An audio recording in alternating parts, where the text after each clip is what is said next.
Broadcasting from the ESPN 1051 Kia Chattanooga studios, this is the Nick Bonsanto Show. If you'd like to try and talk some sense into Nick, call now at 648-1051. But good luck trying. Rolling on a Friday afternoon. Yeah, we're bringing sexy back. I know I can't. Ooh. But we were talking sexy baby backs, I guess, earlier. Yes. David Allen Greir in studio with us as he is getting set for a great weekend at the Comedy Catch 25th anniversary celebration. You can catch David. All you have to do is give the folks over at the Comedy Catch a call, pick up some tickets, 622-2233, or go to thecomedycatch.com. Go out and say hello. You can tell them you heard him on the show. And what's going to happen? I don't want to tell you what I did to a comic. Matter of fact, I will. Uh-oh. I have a comic who plays over there a lot of times. His name is G.R. Goodwin. Okay. And G.R. was on with me. I was at a live remote, and I kind of challenged my audience, and I said, I'll tell you what, I will buy dinner for the first person that when G.R. hits the stage, he was opening that night. I said, the first person, when he hits the stage, if you just stand up and say, you sucked on the Nick Bonsanto show today. And let's not do that here. No, we won't. Okay. I'm not that way, David. I wouldn't do that to you. Okay. But now what happened? He didn't. He got to the microphone. He gets to the microphone before he even says a word. Lady, about 50 years old, stands up and says, "You sucked on the Nick Bonsanto show." He said his whole set was ruined. He said it. So I won't do that to you. Listen, I'm here really to make an announcement. I know that Shaquille O'Neal is now with the Celtics. Now, that's great news, whatever. He's going into the Hall of Fame. But the real question of the day, what will Shaquille's new nickname be?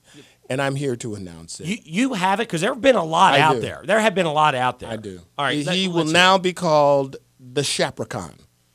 The Shapricon. Get it? Leprechaun. Shaq. Racon. See, that's my thing. There you go. I'm good. I don't know. Should I keep thinking up? Because I don't like that response. You said Shapricon? Shapricon. You want to go with that? Shapricon. Who am I to judge a comedian being funny? After all, I do an afternoon stinking sports show because I suck when it comes to jokes. No, but seriously, I love Shaq. He's my favorite player of all time. And I believe this is a very good mix. And I'm going to tell you something else. I'm going out on a limb, and I'm going to tell you that Boston is going to make it to the finals next year. Really? That's what I think. Wow. You know, that my only there is one good thing about this collection they've put together in Boston. They will get a group rate on power wheelchairs. They'll all meet them at the same time. Hover rounds.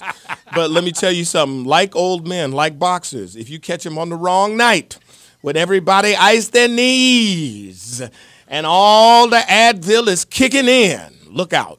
So are you actually, let me ask you this. Are you telling me the Celtics will get there and you like Shaq there because you're actually a Celtics fan, or you're a Shaq and that ensemble fan? Well, I'm telling you this, that there's a lot of pressure on Miami. That's a joke down there. Never mind. Why? What do you I don't like that deal. Why don't you like the deal? Well, it's kind of like this, and I don't know how you feel in your profession. Well, we'll talk about it. Okay, because we might be able to work through my issues. Okay. All right. If I were LeBron, right? I'm not. Will never be. Please don't tell me this. Go ahead. Okay, you know what I'm going to say. Yes. I wanted him to do it without having to go to the superhero Congress, if you will, and assemble Superman, Batman, and Spider-Man all at once. I think, like, to be a good superhero, you've got to save your team a little bit by yourself. He can't save his team. He's been there for 7 seasons. Cleveland has been sucking his blood like communal vampires for 7 seasons. He's brought in billions of dollars. They still can't do it. The man scored 857 points last year. He cannot do it. What did we learn in Los Angeles?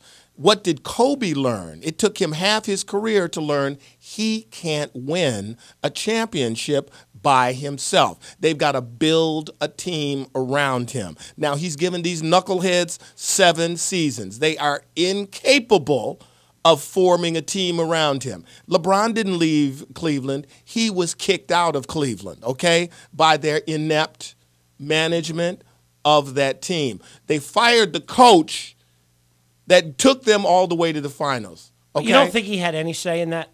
Probably. I mean, but honestly, I think that I like the way he handled it, because here is, the textbook scenario would be LeBron was caught with drugs, a gun, a crazy girlfriend, all the behavior that we've come to expect. And that would make my show very exciting, by the way. Well, no, but I wouldn't have been surprised along with anyone else, because that's become a scenario, a familiar scenario that we've seen over the years. No, I like the fact that LeBron and Dwayne Wade, they took charge of this.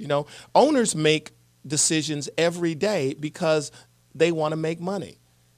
They don't care about the players. They always make these decisions. So for the players to take charge of that and to put together a team of their friends that they want to play with is great. That's the good part of it. The challenging part is that sounds good, that looks good on paper. Now you got to win. And as a matter of fact, even if they make it to the finals, even if they make it to Game 7, even if they're up by 27 points and they lose by 1 point, they will be considered failures. So they've set up a situation which they're not saying there's a lot on their shoulders. There's a lot on their shoulders. And I guess my point is, though, you said exactly right. Mm-hmm. They have to win.